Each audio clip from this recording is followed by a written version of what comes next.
teman-teman semua, dan aku sekarang itu akan membahas tentang tarantula lagi, dan ini dari jenis Poecilotheria metallica dan tarantula paling terkenal di genusnya, yaitu dari genus Poecilotheria. Dan dia ini warnanya bagus banget loh, berwarna biru metalik. Nah, kali ini aku akan membahas ini. Ada di dalam sana. Mungkin kita buka aja ya biar lebih kelihatan. Oke, mungkin kita buka aja ya. Ini hiding cave-nya si Metallica tadi.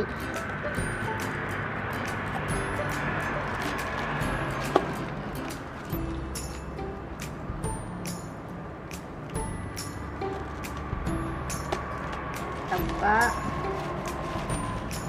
Itu jadi sama-sama kita buka ya. Bismillah. Oh iya. Keren banget ya warnanya. Biru-biru metalik gimana gitu. Sinar. Larinya nyibrit dia.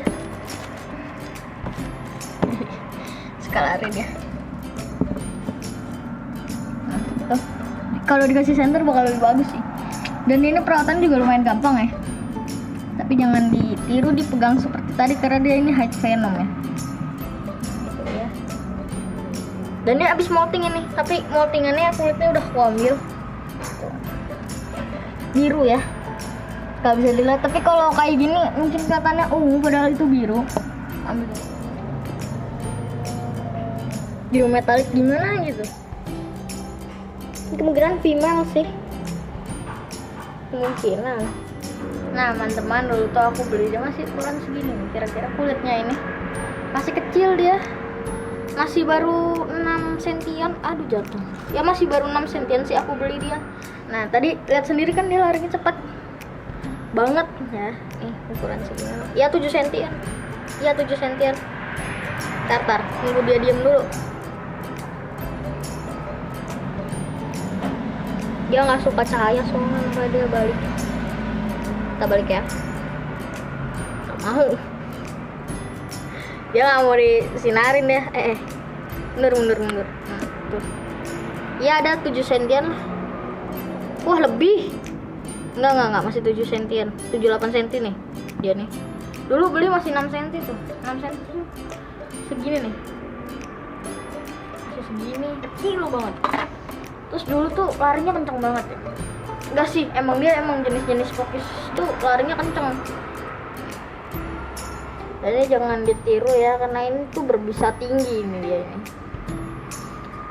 Dan ini sebenarnya gampang banget untuk perawatannya ya, kayak tarantula pada umumnya. Nah ini aku kasih kandang seperti ini. Ini tuh hiding cave-nya tadi kan dibongkar. Nah ini biasanya begini, nanti dia masuk ke sini, dia keluar lewat sini, nanti taruh di ujung sebelah sini. Ini hiding cave-nya. Terus dia udah molting sekali. Nah iya aku gencet kulitnya, tapi nggak akan ku sexing juga, masih kurang gede ukurannya. Dia malah bikin garing di tangan. Dan dia ini nggak terlalu suka lembab ya, maksudnya mungkin dibilang bisa suka tapi nggak suka banget. Jadi biasa aku cuma kasih lembab setengah, terus tipis-tipis aja. Terus ada water disknya udah diambil ya, tapi ada kok water disknya.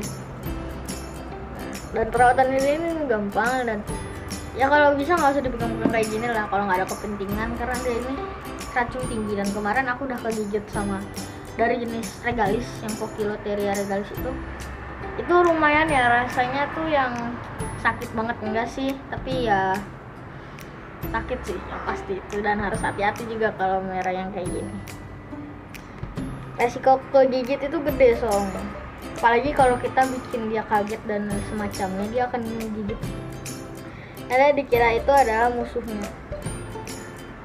Nah ini juga bisa dibilang ya banyak kolektor yang nyari jenis ini, karena warnanya yang bagus dan pemeliharaannya yang gampang. Jadi banyak kolektor tarantula yang mencari spesies ini. Dan ini sudah banyak banget ya yang menjual dan menernak di Indonesia. Ini kalau nggak salah asalnya dari India, Sri Lanka kalau nggak salah. Warnanya bisa dibilang cakep ya. Ini ada biru-birunya, ada kuning-kuningnya di bagian bawahnya, dan kaki depannya hijau-hijau gitu. dan warnanya ini memang bagus sih.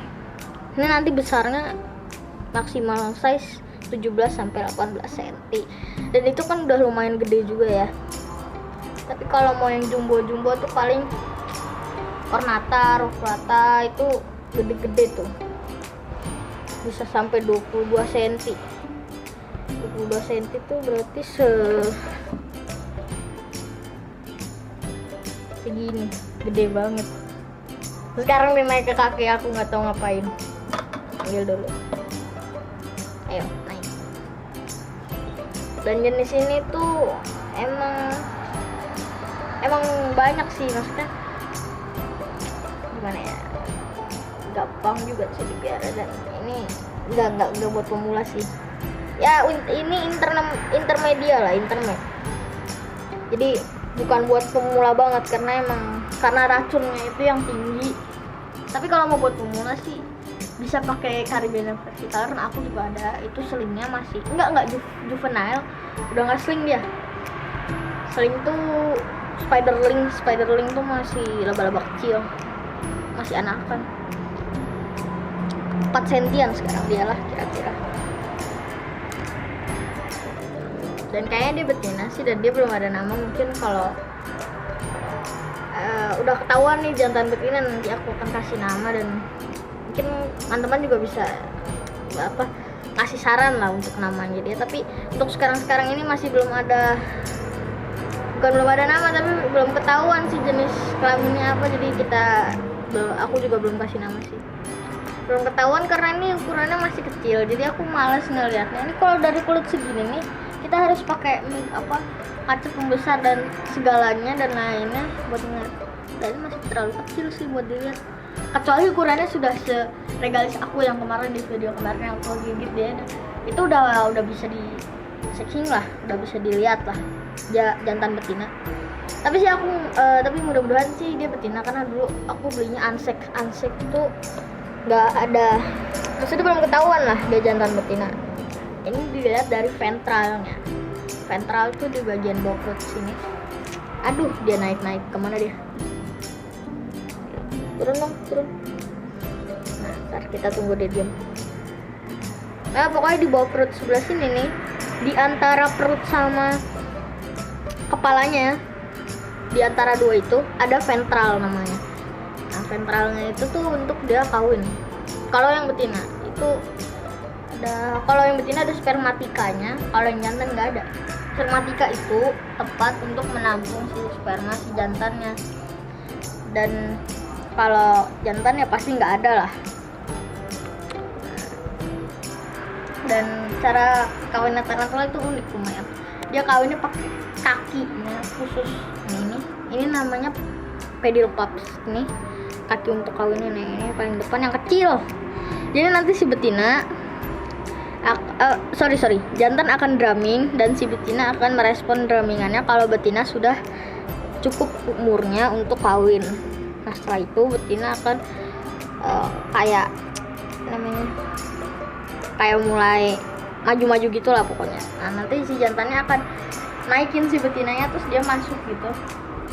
Terus nanti pedipalpsnya itu kan ada tuh namanya, kalau di jantan ya, kalau jantan dewasa udah mature male tuh ada kayak taring gitulah, pokoknya kayak ada suntikannya gitu buat nyuntik si spermanya ke si spermatika yang ada di ventral si betina di bagian bawah sini, di bagian bawah perutnya sebelah sini.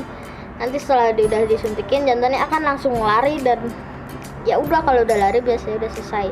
Tapi nggak menutup kemungkinan untuk si jantan dimakan oleh si betina. Dia ini kayak mantis ya sistemnya. Kadang kalau jantannya nggak beruntung bisa dimakan langsung sama betinanya.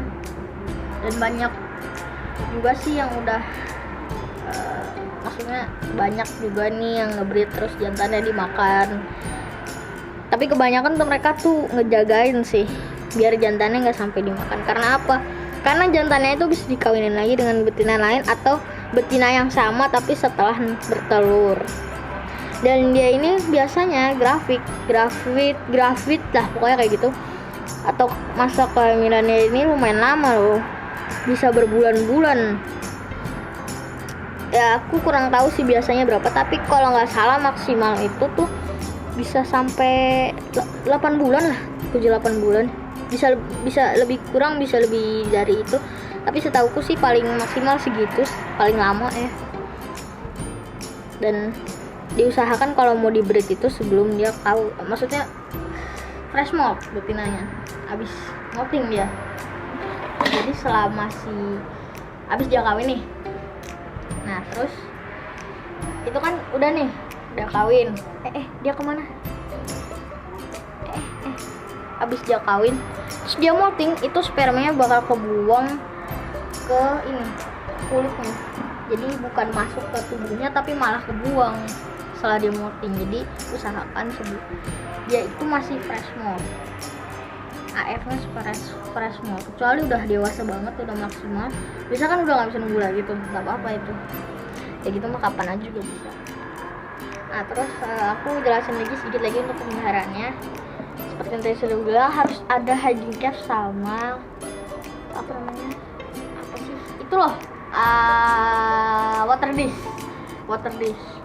Ini water dishnya lagi diambil sih, nggak di sini. Pokoknya nih kalau mau kayak merah ini, yang penting tadi, terus kayak gini aja kandangnya udah cukup. Jangan kering banget dan jangan terlalu lembab, karena dia bisa mati nanti. Dan kalau bisa dibikin setengah, jadi lembab setengah, kering setengah, jadi dia terserah mau ke bagian yang mana. Jadi mungkin cukup gitu aja. Dan dia ini tipe arboreal atau di atas pohon, jadi buat kandangnya jangan yang kayak Gramus Tolopukrim, karena kan dia itu tipenya terestrial ke burrow ke terestrial lah. Tapi dia lebih ininya teres sih. Burrow tuh cuma buat waktu kecilnya aja, waktu gedenya dia di atas tanah. Jadi ingin itu arboreal karena dia jenis Poecilotheria. Jadi mungkin ya tambahkan sedikit segitu aja dulu cukup ya, karena emang terlalu mudah merawat. Jadi apalagi ya udah cukup mungkin ya, karena dia ini mudah banget sih perawatannya. Dan diberi makan tuh kalau masih kecil kayak gini sih nggak usah terlalu sering-sering. Bisa 5-2 minggu sekali. 5 hari ya maksudnya, 5 hari sampai 2 minggu sekali. Kalau udah gede tuh sama sih, jangan terlalu lebih lama atau lebih kurang dari itu, karena bisa takut menyebabkan kematian juga buat si tarantula. Nah, tadi teman-teman sudah lihat ini, dia ini emang gemesin banget tarantulanya, dan perawatannya mudah dan wah warnanya bagus banget. Dan ya mungkin cukup dulu kali ya untuk video kali ini, dan dadah.